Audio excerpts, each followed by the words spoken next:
George, we need to talk about our left-hand side. We have to talk about the left-hand side, especially after the defeat against Bayern, because it's coming under massive scrutiny. Not just Gabriel Martinelli, but also, on the left-hand side, Rice playing there and Tomiyasu playing there. There seems to be a problem over the course of the entire season. The left-hand side just hasn't been as fluid. And look, last year was a major strength of Arsenal. Zinchenko, Xhaka, Martinelli, it was working to an extent. 15 non-penalty goals for Gabriel Martinelli, it was working. So what has changed this year? Is it as simple as not having that natural left number 8 to find Martinelli, or is it the fact that we've changed as a team? Big debate. Big debate. A lot of people have been talking about the quality of the players down that side. A lot of people have been talking about the chemistry down that side.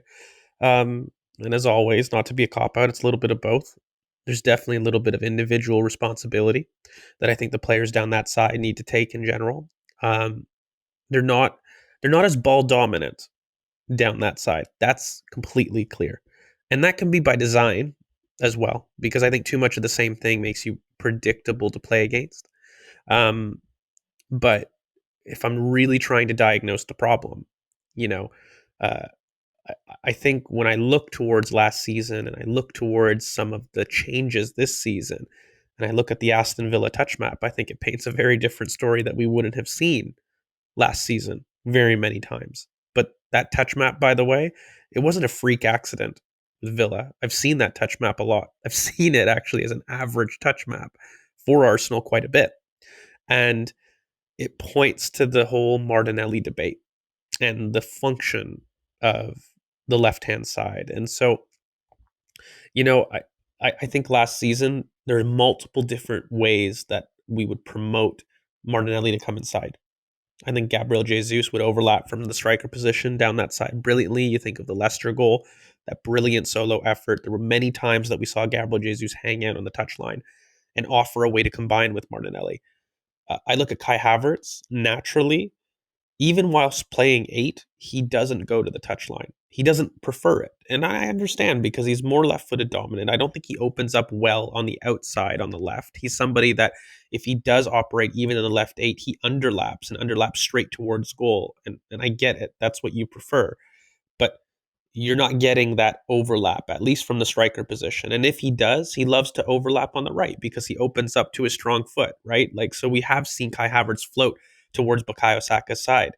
Now, the ball's there, so he likes to float there. But again, that's one area where we're not seeing the same overlap. Then I look at the central midfield area. And again, we've had so many different players attempt the left 8 position. And once again, whether it's Kai Havertz or Declan Rice, by the way, Declan Rice, you don't want these players touchline, but again, neither of them will overlap to go on the outside to allow Martinelli inside. And, I think one of the brilliant things that was the underrated part of Granit Xhaka was his ability to understand space. He made so many unselfish runs, not just vertically beyond the last man between the fullback and the center back, but there was a lot of movement that once he was inside, he would make a dart towards the corner flag to allow Martinelli an option to come inside. I don't see that same running power. And then lastly, I think Zinchenko was the main inverted left back, let's call it, of last season. And we were much more of this kind of 2-3 team as opposed to a base 3-2, right? And so Zinchenko would pop up and he would kind of stay, in that middle third. So I don't think he offered necessarily the same overlap, but it's not as though that we've had a change this season where the left back offers it. So I think you've removed 2 of Martinelli's most favored overlaps of last season. And what you've given now, and you've given him space, a lot of space, but he's also not receiving the ball in as many central areas as he was last season. He's also kind of used primarily in the Jack Grealish role at Manchester City, where it's more of a retain winger. It's like hold the width for touchline purposes to touch, receive, and recycle. But there's not that same impetus to allow for more combinations down that side. And it's hurting him. Now, I'll end on this. Is Martinelli making the same right decisions that I think he's made? Let's look at the Bayern tie that just passed. Some of that mazy dribble. Does the Martinelli of last season get a shot off? I think he does. Does the Martinelli of last season be a little bit more decisive in terms of the final third? I think he does. But when you spend so much time away from goal and you're spending so much time doing defensive work, but also making sure that you're retaining possession, it's naturally a continued stimulus to not be instinctive and not be instinctive in the box. And so I can understand. He's a product of his environment in a sense. And a lot of the criticisms that we're making of him, we know we can do because we saw it last season, which produced 15 goals. So it's not as though we're talking about a player that doesn't have the quality or shown the consistency of sample to do it. So we know it's there.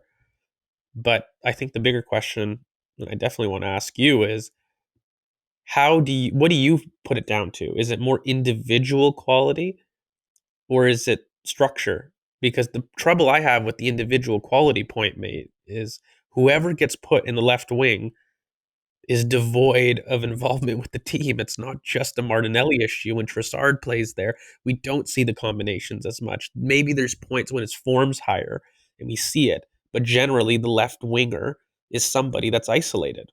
And you can't get around that no matter what different profiles you see there. I feel like the issue is platforming, and we've not platformed Martinelli's strengths correctly compared to last season, especially. And I think we've almost used him, as you said, as a different profile, something that's not him, something that's a bit more of a basic player. And if you're going to use Grealish like that, fair enough. But he is not Jack Grealish. Martinelli is more of a human son especially in terms of finishing. One of the best finishers in the league. So when you're using that player as a player to hold the width, you have to question Mikel Arteta's idea of and how he's used him. And I think the issue also becomes, as many people know about it, is the left number 8 and not having that natural partner to play alongside most of the season. You might have Rice playing there now, but he's only started playing in the last 10 games. So on the right hand side, Saka's able to form a partnership, have a cohesive unit of White and Odegaard and know where to be and how to play with them. Martinelli's had the most change on the left hand side, where you've got Kivior, or you've got Tomiyasu, or you've got Timber, or you've got Zinchenko. You might have Rice, or you might have Havertz. You might have Trossard there instead. So with that level of change, I don't expect him to have a stable season. Whereas last year, you knew that Xhaka was going to start. So he always knew that player was going to be there. You might have someone different left back because of injury, but you knew that Xhaka was going to be there. So you could build some level of combination. And also I think playing Jesus as a striker as well, he was able to drift more to the left-hand side and combine. Taking away Martinelli's combinations is really hurt. And I also feel like now, looking at that Bayern game, I think looking as a fan base, we're looking at strikers and signing strikers, and that seems obvious. But I actually think the left number 8 is maybe a bigger priority than a striker. Because I feel like the left-hand side is something that is not being utilised at all. And, we saw it yesterday, the fact that Bayern were able to play 2 fullbacks on the right-hand side and nullify that side. And we weren't able to exploit on the left at all. And you've got quality there. You can't tell me that a player who scored 15 non-penalty goals in a Premier League season doesn't have quality. He has devastating quality. And one of the things that we're looking for is, inevitability and transition and stuff as we talk about. Martinelli can do that. But we're not seeing it. He's not given the platform to do so, and he's not going to have the form to do so either. He can't just turn it on and off. No player can do that. So I think for me now, the question then becomes, what profile do we attack on the left-hand side this summer?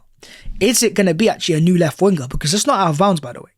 There's a reason why Mikel Arteta wanted Mikhailo Mudryk for £85 million, and that was not to sit on the bench. That was to start. So the question either becomes, do we sign a new left winger that accommodates what Mikel Arteta wants better?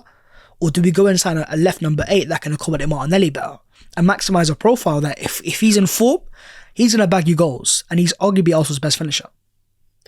Yeah, I think the left pod could use an entire reconstruction. You could almost base an entire window around the left-hand side. I mean, I think the best theory of what a lot of people want, and again, these are just names of the theory, not actual feasibility, but a Leao, Frankie de Jong, and I don't know, choose your favorite left back. It could be Jarell Hato or whoever you would like. Those are like the dream. People want a passing number 8. I think people look at Frankie de Jong as the top. People look at a touchline winger who's devastating in transition. They look at a Leao. The tough thing with Martinelli is you're basically asking yourself, do you want to platform him continuously as a left winger, or do you want to move him? And do you want to get him in more central zones? Are we talking about replacing Martinelli, the name, because that's a left winger? Or are you talking more about the central midfield, which is what you're talking about? You know, are you talking Lucas Paqueta to try to give him the dynamic overlap and keep Martinelli on the wing? Or are you talking about recruiting a more passing profile that you could keep on the left 8 and then maybe move Martinelli inside and recruit a marquee left winger?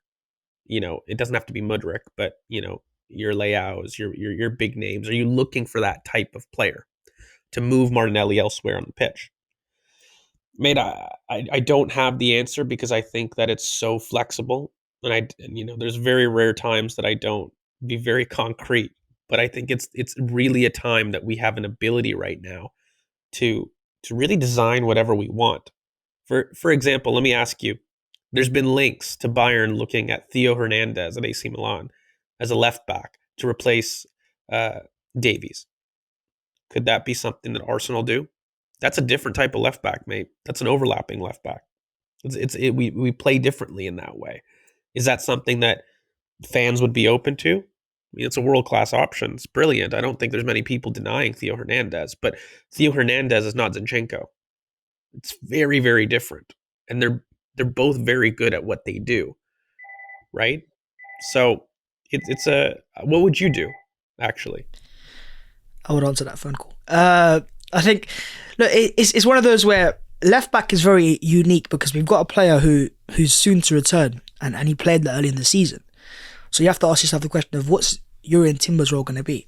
Is it going to be as a left back or right back? Because if you're going to say left back, and Is he's it going to as a stay left fit, eight? hopefully, as a left 8, Jurrien Timber. Is he You know? potentially a left 8? You know, you're talking about passing profiles. You're talking about somebody that's got control of second balls. You've got, you know, when he was playing in midfield. He was somebody that was He was moving dropping. forwards, you're right. So he's somebody that can underlap as well. I mean, it's a factor that you got to consider. You know, like there's a Yeah, lot. if only he was an Arsenal player and we had a player like Jurrien Timber. Oh, we do. Just not fit. Just not fit. Well, here, You know, we're what? looking for all these ask you answers as and a he's all pod. just one sat there. Let me Yeah. ask you as a pod. You've got Martinelli. Let's keep it the same. Let's have the minimal impact on the squad.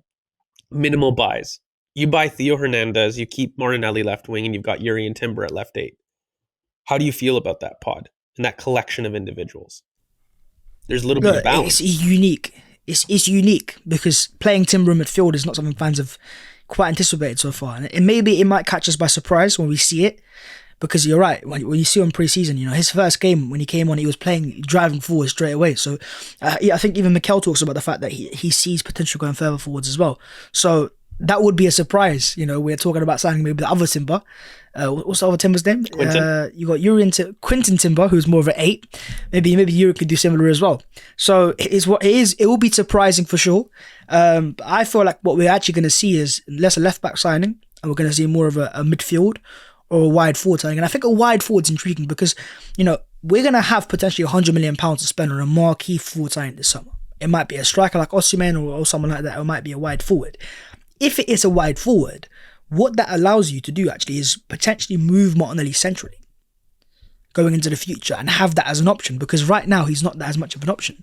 And I feel like for me it will show what route Arsenal go this summer, because it'll be either or.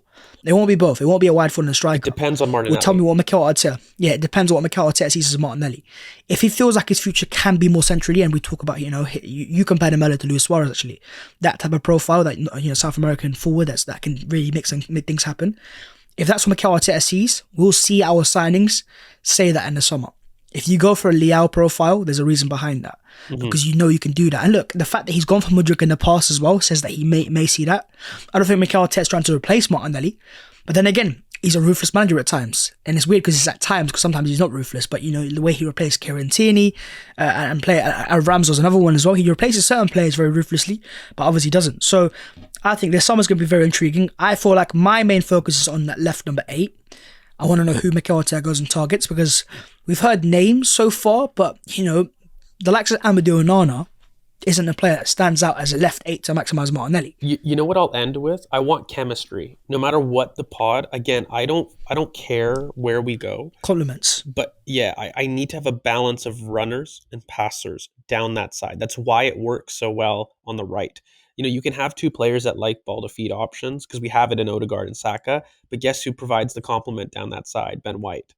And so We have the opposite problem. I think down the left, we have all of these runners. Kai Havertz, Declan Rice, Martinelli, they're all people that are runners. There's not enough balance there in terms of that pod. So however you want to orchestrate it, make sure that you're doing that. Make sure that you're orchestrating it with the chemistry in mind, right? And this idea that, you've got a straight line running left winger, that guy needs a passer, mate. He needs people to feed him the ball because he's running into the space that we want. Whereas on the right, the players are running to the ball, right? Like there's a very different intent on our construction. So we can't use the same theory on the right to the left. It has to be different. And it's a blank canvas, mate. I really look at this summer as an opportunity to really fix that pod. Make that side dangerous. Let's call it. Instead of make Arsenal dangerous, make the left-hand side dangerous again. That's the title. Listen, lads, let us know in the comments down below. What do you think is the solution for us on the left-hand side? Who should also look to sign in the summer because the window is not far away?